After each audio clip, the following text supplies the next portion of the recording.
first lecture for MSE 5033 composite materials. And should be posting one lecture per week on this one. The course outline will focus on ceramic, metallic, and polymeric matrix composites, although the main emphasis will be on polymeric matrix composites. We will talk about the concepts and common examples. We will talk about the common types of reinforcements, matrices, and interfaces between the fibers and the matrix, how these composites are processed, and then we will delve into some special types of composites. We will also talk a little bit about design of experiments for mainly for processing, how to come up with the optimum processing conditions for getting the best properties. And then we will end with composite properties and how to design with composites, because most of the time we try to design with materials but trying to force fit our design expertise with metals, and that really does not work well with composites. So I'm going to talk about that. Some of the slides presented here have been presented a couple of years ago by um, Lesowitz at from Montana State University. He used these slides for a lecture to the Federal Aviation Administration. So basically, what are composites? Composites are any two materials that are physical mixtures of two or more constituent materials. And usually, one of the materials forms a continuous matrix. So those circular things are usually the fibers, and the dark area between them is called the filler uh, or the matrix.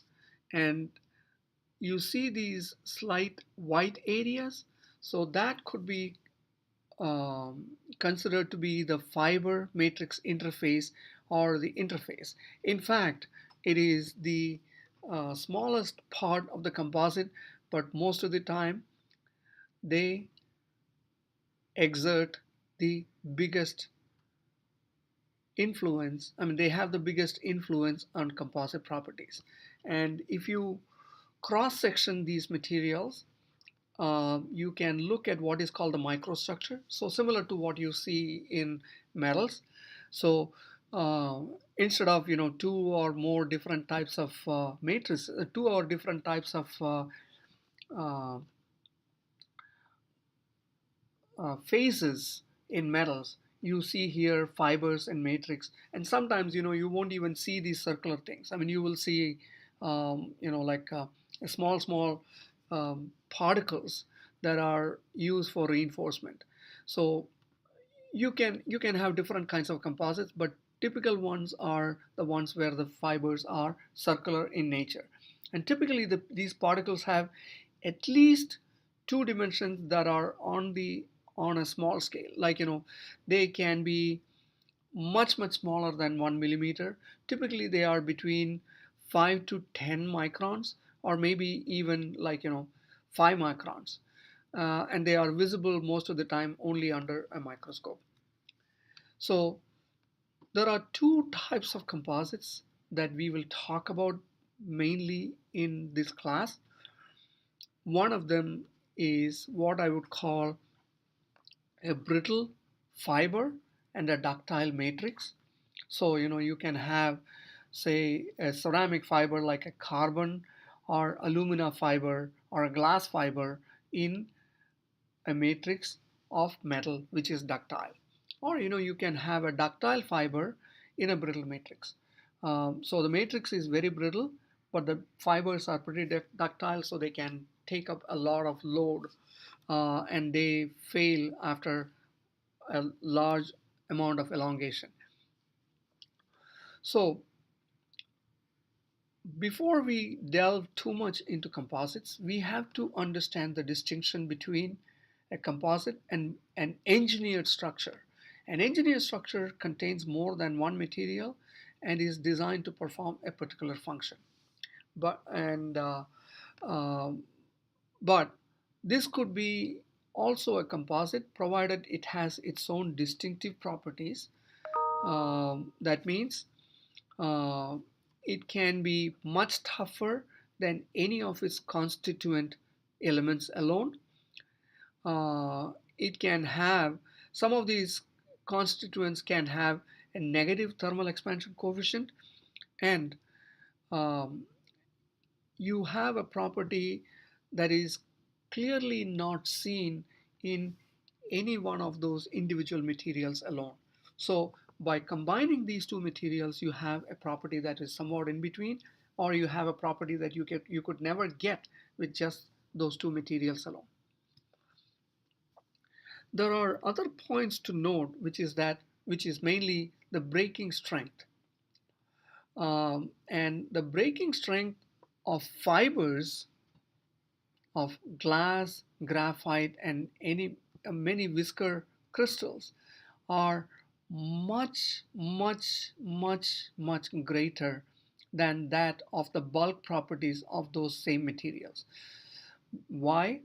Because as you reduce the size of these materials into fibrous form, there is less and less chance of you encountering a defect. And most of the time in these kinds of materials like which are brittle in nature, their properties are defined by the critical size of the flaws that are present in those materials. But when you make them into a fiber, most of the time the size of the fiber, the cross section of the fiber is even smaller than the critical flaw size. So there is no chance these materials are going to fail. So their breaking strength is much greater than the bulk properties of the same materials. And if you have to use them, they must be held together in some way by a matrix. So the matrix to embed such strong fibers is required for most engineering applications. These are chosen to be complementary to the fibers. So your properties of the matrix are far greater, far different from those of the fibers. Most of the time they are tougher than the fibers, and um, the composite itself will have high strength and stiffness due to the presence of the fibers. And because of those fibers, if there is a crack running through this material, the fibers will hold the parts together. So it will not fail immediately. So you have resistance, great resistance to crack propagation, and they will not fail that easily. What I want you to understand is that there is a major difference between a composite material and metallic alloys. Most of the time we talk about metallic alloys. So in an alloy, what do? You just blend two similar materials together. But here, the two constituents, at least two constituents, are distinctly different, and you have to artificially bond them together. So this makes a material composite. So if you had a high carbon steel or porcelain, it is processed by conventional bulk processing, and what happens is that the internal faces that are formed after the component is formed is produced by internal phase transformation. So you don't start with the two different materials that will end up as a final material. But in a composite, most of the time, what do? You start with two separate phases and they remain the same after you process them into a composite. There is hardly any change happening in the physical shape of the individual constituents. So this list of conditions and what are the comparative behavior relative to metals. So it shows what uh, what are the major differences. One point to note here is the fatigue strength. So that's why many of the aerospace structures in the present uh, day platforms are all made out of composites because they have a much higher fatigue strength. Why? Because most of the engineering failures happen as a result of fatigue failure. So if you want to avoid that, you want to take a material that has got much higher fatigue strength. They have almost a flat, they don't have a, a toe and a knee just like you would find in the case of metals, just like you would see in the case of BCC type of materials. So there would be a sloping kind of a curve between the number of cycles versus fatigue strength. And most of the time they are pretty high up. Um, but the flip side is that they are much more prone to hydrothermal environment. And but they do not get corroded very easily. So there are some advantages and there are also some disadvantages. The other disadvantage is that um, the failure or the damage growth mechanism is due to delamination between the different plies rather than just a crack running through the material. Okay. So this lists the advantages and disadvantages of composite materials, mainly lighter weight. You can tailor the layup for optimum strength and stiffness depending upon on the loading conditions. It has improved fatigue life. It has got excellent corrosion resistance, and if you design properly, then you can reduce the assembly cost due to fewer detailed parts and fasteners.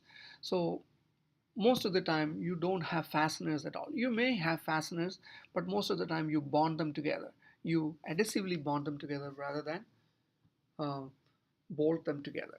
Because if you bolt them, what happens? You have rivets, or you have some kind of a corrosion uh, taking place, and by having a bonded structure, you can avoid the corrosion that can take place in the bonding area. So this one gives you what is called the specific strength. In composites, we talk a lot about specific strength. What is specific strength? Specific strength is strength over density. So which means for the same weight of material, you need to take only a much lower weight. So you may end up, for the same design conditions, you may end up with 1/6 to 1/8 the weight. For example, a carbon fiber epoxy composite has a density of around 1.5 grams per cc. Aluminum has 2.7. But because the composites have a strength almost equivalent to or better than that of steel, and aluminum is much lower than steel, what happens? For the same design conditions, you are not using 50% of the weight, you probably end up using 30% of the weight or 25% of the weight. So that means you are gaining 75% over an equivalent structure.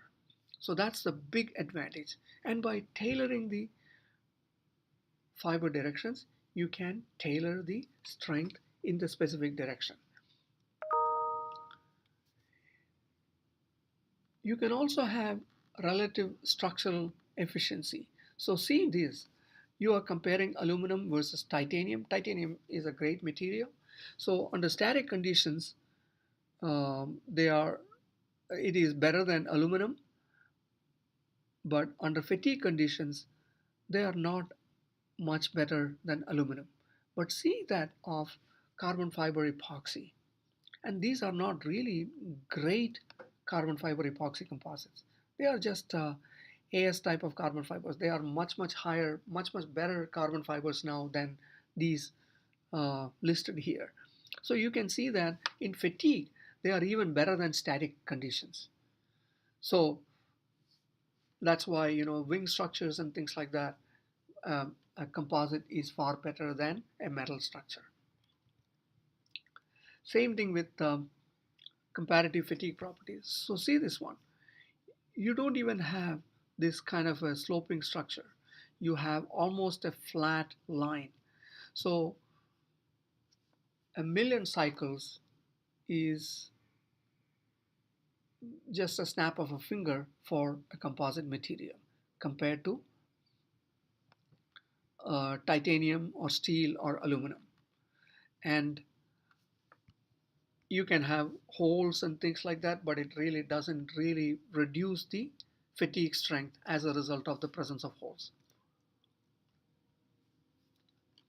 So the composites, when they came, like 40 50 years ago, or maybe like 60 years ago, they were mainly used for aerospace type of applications. But now you will find that composites are being used in almost every field that we can think of, especially transportation, marine structures, sports goods. I mean, you name it, you have it.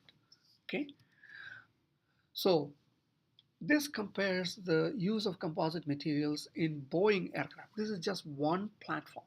Okay, commercial aircraft. You can see that 707 there was hardly any use of composites, and fiberglass was used. So in 747 and things like that, they started using fiberglass. Starting around after 1980, you have started seeing that more and more of these aircraft, like even in the 777, there was some amount of hybrids and carbon fibers used, but now in the case of 787, you have almost 50% composites being used.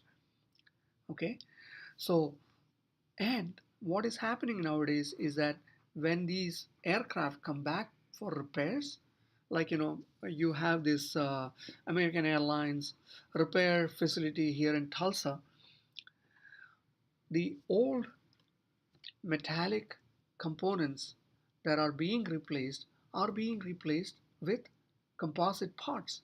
So if you have a fan cowling that came with metal cowling, they are going back out with a composite part. So the outgoing aircraft is lighter than the incoming aircraft. Strange, but that is true.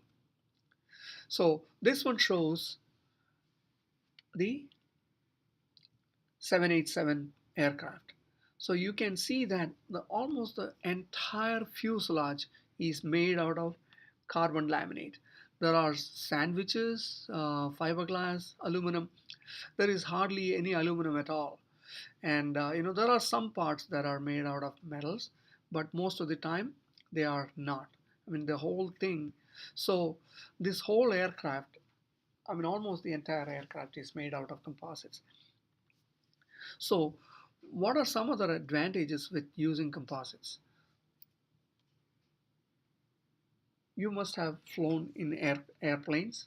So when you are in the airplane, because of the pressurized situation, you would be doing like this to your ears because your ears get clogged. You do not have that same situation in the case of 787 because these composites are much stronger and much lighter, so they do not have to be pressurized to the same extent. So your ears are not going to pop as a result of that. Okay, the other thing is that these aircraft, because you're deliberately reducing the strength by putting in these window areas. In the olden planes, those windows had to be minimized. I mean, you had to have the smallest window. But now in the modern aircraft, like the 787, 380s, 350s, and things like that, the Neo 320s, what is happening is that you can make these windows much bigger. And then the other thing is that there is no flap down. So these windows, the glass automatically senses the amount of light coming through and the time of the day, and the shutters automatically release, or they are generated. So the window shades completely close down automatically. So as a result, they say that inside the 787, the whole atmosphere is much brighter. And so if somebody flies from, say, New York to London, and it takes about 8 hours, you feel the same energy as when you enter the plane at New York. So you don't need to, you feel much rested and better as a result of that.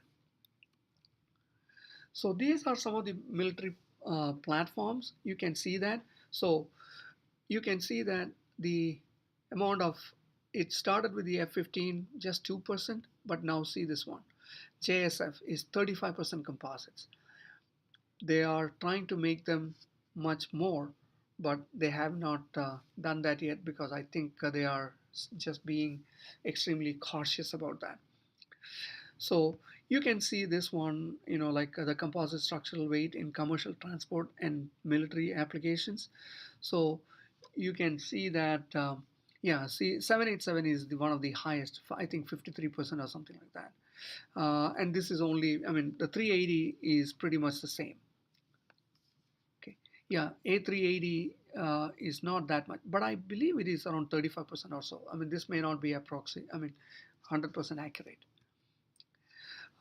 Again, you can see that the B-2 bomber and the Boeing 777, things like that. There is a lot of aircraft and platforms and components made from composites.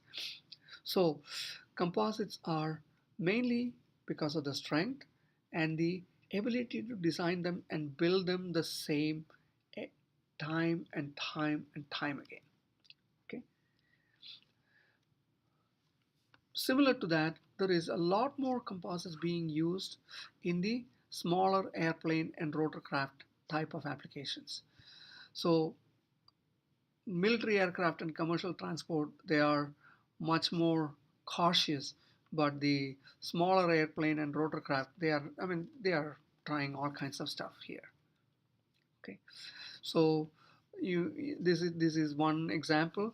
Many of the executive jets and things like that are made out of the they have been using primary structures made out of composites.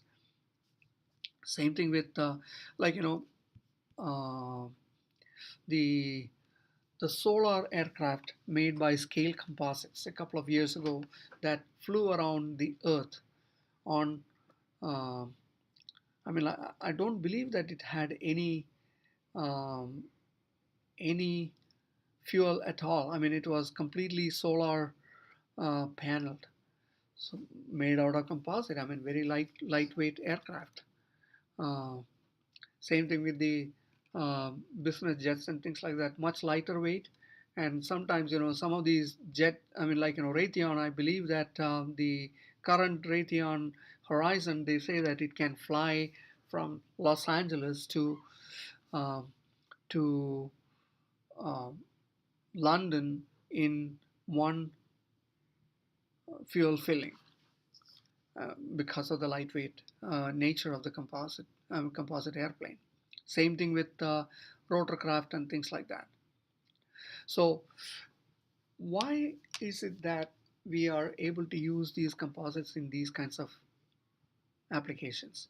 It's mainly because of the combination of high specific stiffness, which is stiffness over density, and strength, and which is strength over density and low mass. So you can make these composites based on matrices of metals, ceramics, and polymers. Um, the other interesting thing that is happening now is that there are more aircraft engines being made from composite parts, and they are extremely lightweight. Like some of the cowlings, some of the engine blades and things like that are made out of composites, and they are uh, the new the reason for um, the some of the GE engines to be, I mean, they call it the Gen X engine, if I'm not mistaken, by GE, is because they are using a lot of ceramic matrix composites. They are made from silicon carbide composites, silicon carbide composites in a silicon carbide fiber reinforcement. And interestingly, this was originally developed by one of our own faculty members. He had a major role in that when he used to be at um, GE in New York in their Advanced Research Center, Dr. Raj Singh. So that's the reason, and because they can experience much higher temperatures, so your fuel efficiency is increased by 5-10%. I mean, you all have seen, like the new aircraft wings. They are kind of bent. Why? Because it gives you about 5% improvement in fuel efficiency. And some of these newer modifications give you much higher efficiency. So if you can increase the temperature inside the engine by a couple of degrees, you can increase the fuel efficiency by a couple of percent. So that reflects in the fuel savings, and every uh, dollar of fuel savings goes to the bottom line of the airlines. So they are always interested in that. So you would see that composites are being developed based on different kinds of matrices of metals, ceramics, and polymers, but most of the composites are made based on polymer matrices. And so this particular course, I'm going to focus a lot more on polymer matrix composites. So this one gives you a typical fiber composite properties. Uh, as you can see, FIBRE means this table was derived from a British publication. So please take that accordingly. So these are specific mechanical properties. So you can see that carbon fiber composites have much higher uh, specific stiffness and specific strength. So compared to that, E-glass. So you can see the specific stiffness is something like 5 times. Or you see the same one with steel, aluminum alloys, or titanium. And even the specific strength itself, you can see the difference. 213 for titanium versus 977 for carbon fiber composites using high modulus fibers. So these are the major advantages of using carbon fiber composites and composites in general. So what are the essential features of composites and the reinforcements? These reinforcements should have, I mean, it has not has, it should have high stiffness and strength. It should have good particle shape. So you don't want that shape to change during the actual use itself, and it preserves the desirable properties of the matrix. Low shaping temperature and low thermal conductivity. So that's another big advantages of composites, is that they have low thermal conductivity compared to metals. So which means that um, it's not going to expand and contract at much higher rates compared to metals. So if you have an aspect ratio, so the other thing to note is that in composites, we are always interested, especially for fibers and the reinforcement, we are always interested in what is called the aspect ratio. So for every type of reinforcement, you have an effective particle aspect ratio. So this, for the best reinforcement effect, this needs to be higher than 100. So if it is less than 100, it's not that it is not going to reinforce at all, but it is not going to be that effective. So um, you also have, because of the stresses that are formed around the reinforcement, you have what is called the pinning effect. So if you are going to pull that, so they would these ends would pin them and not allow the fibers to separate out and the material to fade. The other thing is that uh, we are always interested in the interfacial properties. So in order for good interfacial properties, you need to have a tailorable bonding to the matrix. So for a polymer matrix composite, you need to have high bonding strength between the matrix and the fibers. So the matrix has to bond very nicely to the fibers. They need to almost chemically react and bond. Or if they are mechanically bonded, they kind of interlock between. But in the case of a ceramic matrix composite, you do not want good bonding between the matrix and the fibers. You need to have easily delaminatable type of a property. So this is equation for the surface to volume ratio of the particles. So if you are going to have reinforcing particles, they need to have the size either much greater than 1 or much smaller than 1. But uh, reinforcing particles, most of the time we want them to be small in size. So you can have nanoparticles, exfoliated nanosheets or nanoclays, etc. So they give you the best reinforcing effect. These are some of the major reinforcing fibers. So the most common ones are glass fibers, then you have carbon fibers, then you have aramid fibers, and more of the composites are also using nowadays boron fibers and also polyethylene fibers. Where do you think polyethylene fibers are used? Polyethylene fibers are used in the case of bulletproof vests. So even though polyethylene is not very strong, as soon as you make them into a fiber, they become extremely strong and they bond very nicely together, and they also bond very nicely to the matrix. So they have some good strength and things like that. So these are some of the typical fiber properties. I'm not going to go over each one of them individually, but uh, you can see that polyethylene, which is the um, fibers used in bulletproof vests, you can see that tensile modulus is even better than e-glass, and its axial tensile strength is almost as good or better than even carbon fibers, although it's not as stiff as carbon fibers. So you have two varieties of carbon fibers. One is high modulus and the other one is high strength. So you will find both of them used interchangeably.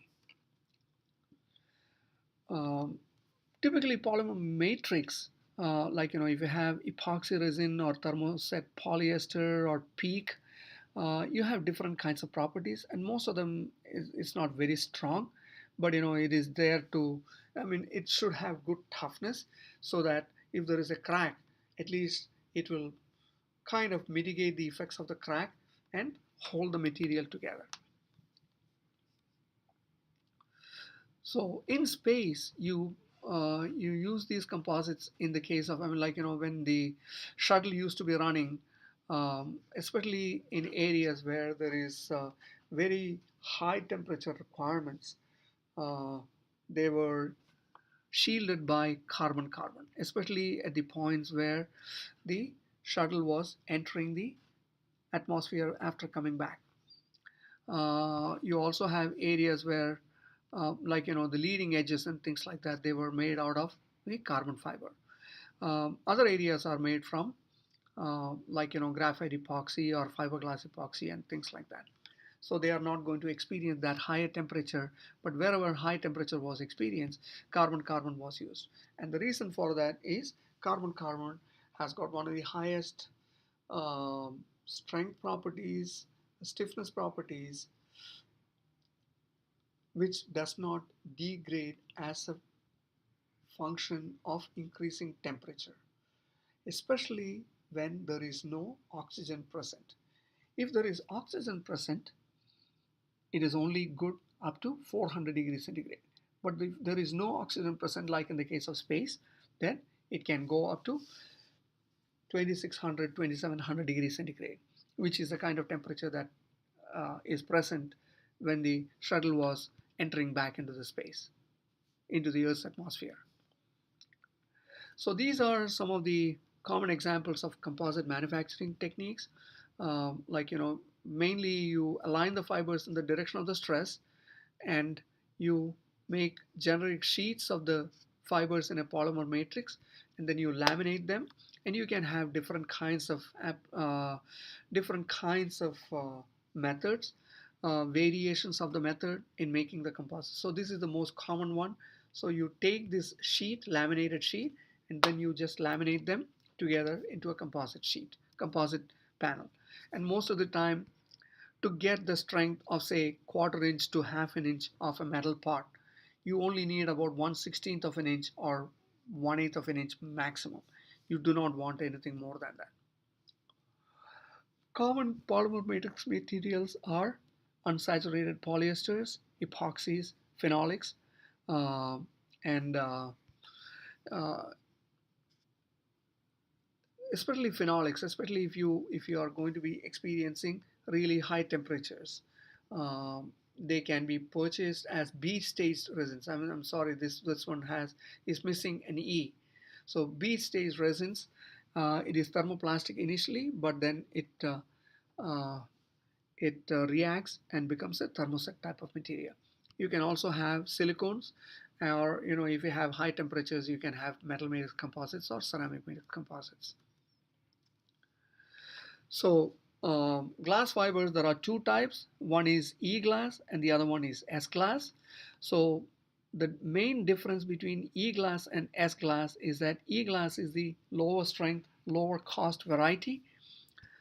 S-glass is mainly used for military and aerospace applications because they have much higher strength. And the other reason is that they are also good for electrical applications, especially in military type of applications. Okay. So these all contain, like, in the case of E-glass, it contains silicon, silica, alumina, calcium oxide, and boria. Uh, in the case of S-glass, there is no calcium oxide at all. So that doesn't really reduce the strength. Okay. So this one gives you a description of the production of glass fibers. What I will do is I will stop here and I will continue. Although I have posted the lecture, lecture slides, I will continue this. I don't want to um, bombard you with a whole lot of information. I think it is sufficient for today, and I will continue that in the next class. Okay.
one.